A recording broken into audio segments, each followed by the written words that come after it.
Hi అండి, అందరికీ నమస్తే. Welcome to Bhavita cooking channel. ఈరోజు వీడియోలో వచ్చేసి వెజ్ మోమోస్ని ఎలా తయారు చేసుకోవాలో చూపించబోతున్నానండి. అది కూడా చాలా ఈజీ వేలో చూపించబోతున్నాను. ఇంట్లో ఉండే వాటితోనే ఎంతో ఈజీగా ప్రిపేర్ చేసుకోవచ్చండి వెజ్ మోమోస్ని. మీరు వీటిని ఫస్ట్ టైం చేసినా సరే స్ట్రీట్ స్టైల్లో ఎలా అయితే చేస్తారో సేమ్ అలాగే ఇంట్లోనే మనము చేసుకోవచ్చండి. అంత చక్కగా చేసుకుంటారండి ఇంట్లోనే. అలాగే పక్కన రెడ్ చట్నీని కూడా ఎలా తయారు చేసుకోవాలో చూపించబోతున్నానండి. మరి ఇక లేట్ చేయకుండా ఎలా తయారు చేసుకోవాలో చూద్దాం రండి. ముందుగా ఒక మిక్సింగ్ బౌల్ తీసుకోండి. అందులోకి 1 కప్పు మైదా పిండిని వేసుకోండి. ఇందులోకి 1/2 టీ స్పూన్ దాకా ఉప్పును వేసుకోండి. మీరు మీ క్వాంటిటీని బట్టి పిండిని కలుపుకోండి. ఇందులోకి 1/2 టీ స్పూన్ దాకా పంచదారను వేసుకోండి. ఇప్పుడు వీటన్నిటిని కూడా ఇలా ఒకసారి బాగా మిక్స్ చేసుకున్న తర్వాత ఇప్పుడు కొద్దిగా నీళ్ళను వేసుకొని పిండిని బాగా కలపండి. ఇలా పిండికి సరిపడన్ని నీళ్ళను వేసుకుంటూ పిండిని ఇలా బాగా మిక్స్ చేసుకోవాలి. ఇలా నీళ్ళను పోసి కలుపుకున్న ఈ పిండిని సాఫ్ట్ ముద్దలా అయ్యేంత వరకు 3 లేదా 4 నిమిషాల పాటు ఇలా బాగా మిక్స్ చేసుకోవాలి. 1 టీ స్పూన్ దాకా ఆయిల్ని వేసుకొని ఇలా ఇప్పుడు బాగా మిక్స్ చేసుకోండి. మనము చపాతీ పిండి కోసం ఎలా అయితే సాఫ్ట్గా పిండిని కలుపుకుంటామో సేమ్ అలాగనే సేమ్ అదే కన్సిస్టెన్సీలోనే పిండిని ఇలా కలపండి.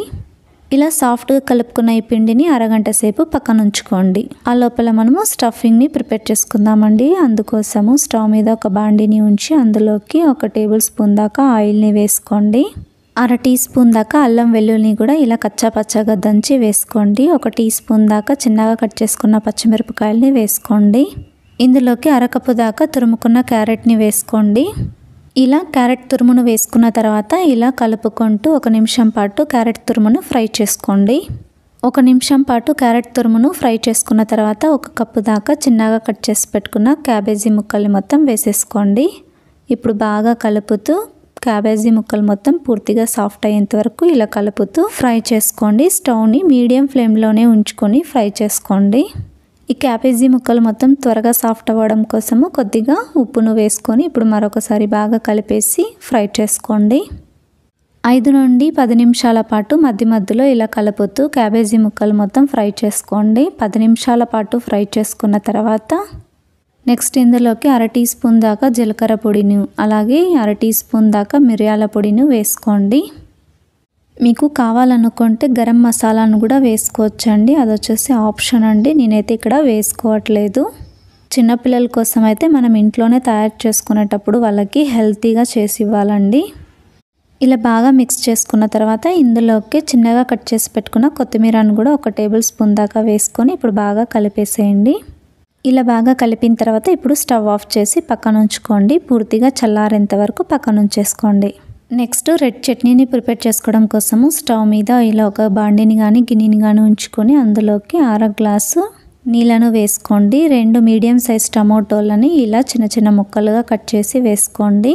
ఇందులోకి 5 నుండి 6 ఎండుమిరపకాయలని వేసుకొని ఇప్పుడు వీటిని బాగా కలిపేసి ఉడికించండి. వీటిని ఒక 5 నుండి 10 నిమిషాల పాటు పూర్తిగా సాఫ్ట్ అయ్యేంత వరకు ఇలా ఉడికించుకోండి. స్టవ్ని హై టు మీడియం ఫ్లేమ్లోకి టర్న్ చేసుకుంటూ ఇలా సాఫ్ట్ అయ్యేంత వరకు ఇలా ఉడికించుకోండి. ఇలా టమోటో ముక్కలు సాఫ్ట్ అయిన తర్వాత ఇందులోకి చిన్న అల్లం ముక్కని అలాగే 2 వెల్లుల్లిపాయలని వేసుకొని ఇలా ఒకసారి బాగా మిక్స్ చేసుకోండి. నెక్స్ట్ ఇందులోకి 1/2 టీ స్పూన్ దాకా జీలకర్రని వేసుకొని ఒకసారి కలిపేసి స్టవ్ ఆఫ్ చేసుకొని పూర్తిగా చల్లారనివ్వండి.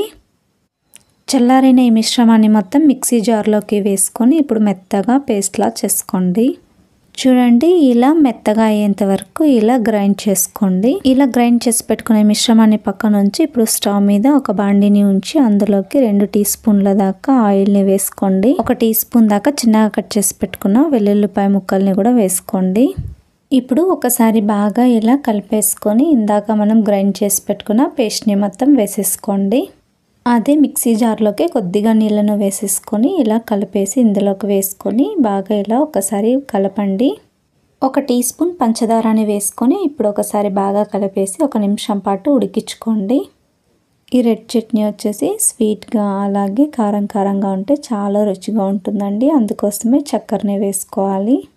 ఇలా కలుపుతూ 1 నిమిషం పాటు ఉడికించుకున్న తర్వాత ఈ కన్సిస్టెన్సీలో ఉంటుందండి. ఈ కన్సిస్టెన్సీలో వచ్చిన తర్వాత స్టవ్ ఆఫ్ చేసుకొని పక్కన ఉంచుకోండి. రెడ్ చట్నీ రెడీ అండి. నెక్స్ట్ వచ్చేసి మోమోస్ని తయారు చేసుకుందామండి. అందుకోసం ముందుగా నానబెట్టుకున్న పిండిని తీసుకొని ఇలా బాగా నాదుకోండి. ఇలా నాదుకున్న తర్వాత ఈ పిండిని 2 ముక్కలుగా చేసుకోండి. ఇలా నానబెట్టుకున్న పిండిలో నుంచే సగం పిండిని తీసుకొని ఇప్పుడు ఇలా ఇక్కడ నేను చూపిస్తున్న విధంగా ఇలా రోల్ చేసుకోండి. ఇలా రోల్ చేసుకున్న ఈ పిండిని ఇలా కట్ చేసుకోండి. అన్నిటినీ సేమ్ సైజులోనే కట్ చేసుకోండి.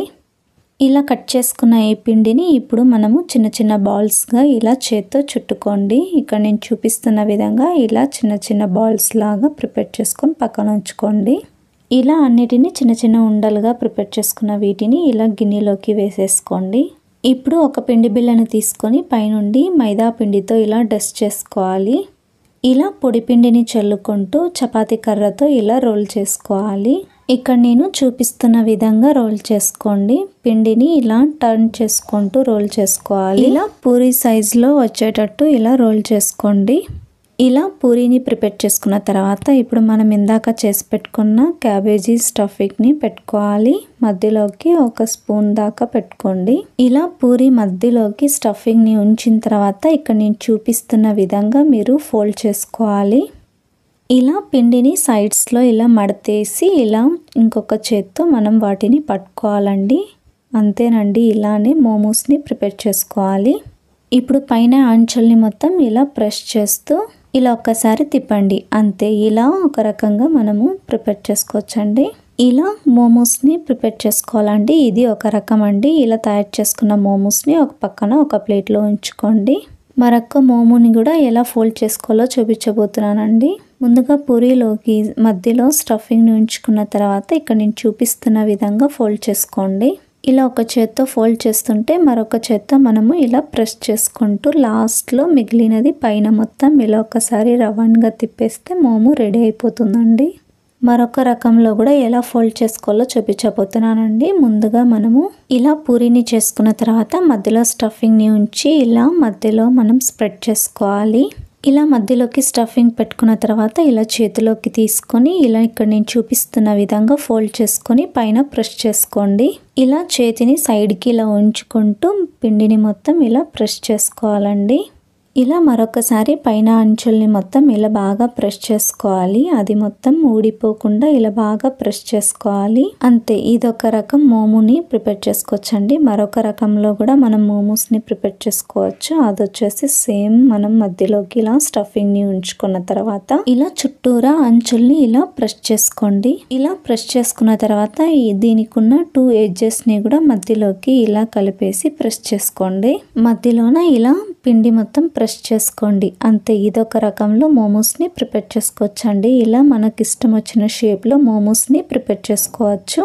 మీకు ఏ ప్రాసెస్ అయితే ఈజీగా అనిపిస్తుందో ఆ ప్రాసెస్లో మీరు మోమోస్ని ప్రిపేర్ చేసుకోవచ్చండి. ఇలా మీకు ఎన్ని మోమోస్ కావాలో అన్ని మోమోస్ని ప్రిపేర్ చేసుకొని పక్కన ఒక ప్లేట్లో ఉంచుకోండి. ఇలా తయారు చేసుకున్న మోమోస్ని స్టీమ్ చేసుకోవాలండి. అందుకోసము స్టవ్ మీద వెడల్పాటి గిన్నెను పెట్టుకొని అందులోకి నీళ్ళను వేసుకుని స్టీమ్ చేసుకోండి. ఆ తర్వాత పైన ఒక గిన్నెను కానీ ఒక ప్లేట్ని కానీ ఉంచి ఇలా ప్రిపేర్ చేసుకున్న మోమోస్ని మొత్తం పెట్టేసుకోండి.